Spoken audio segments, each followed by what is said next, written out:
What's up, guys? So I'm just going to make a real quick video here showing you guys the best way when you're driving in and out of your vehicle, how to conceal carry, all right, for your safety reasons. So with that said, I'm going to show a quick little demonstration how the right way to do it is, so it's more safe for you in case you get into a car accident or need to slam on your brakes. Okay, guys, so right now when you're driving in a vehicle, most of us are, I put my shirt underneath this to give you guys an idea real quick. I just want to let you know so you're wondering why. But a lot of us who conceal carry abdominally, we will wear with our shirt over our firearm, or less lethal, it's getting more popular, our seatbelt, and we'll have it on just covering this like we normally would. Two things to understand. One, that is not smart to do it this way,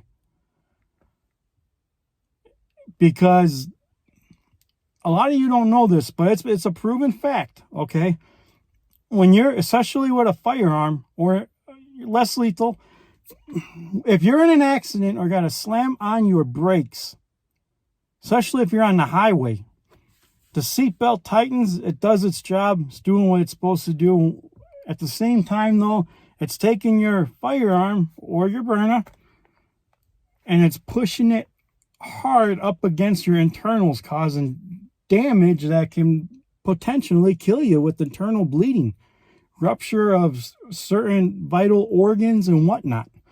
So the best way, also real quick, when your seatbelt's on like this, it's harder to gain access to your weapon, especially when your shirt's over it and you got to get to it.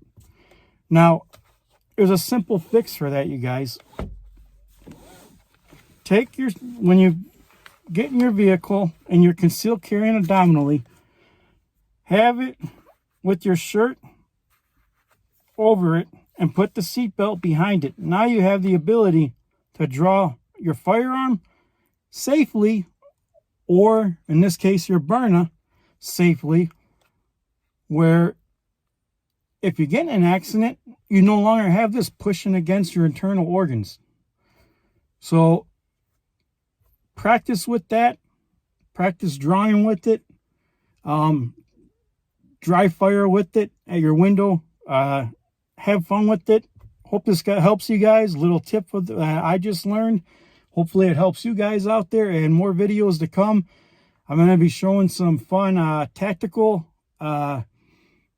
movements to help you get better at shooting, whether it's a firearm or less lethal for self-defense, and also just to have fun. It's fun to do what I'm going to show you guys. So look out for those videos, subscribe to my channel, and leave your comments. Thanks for watching.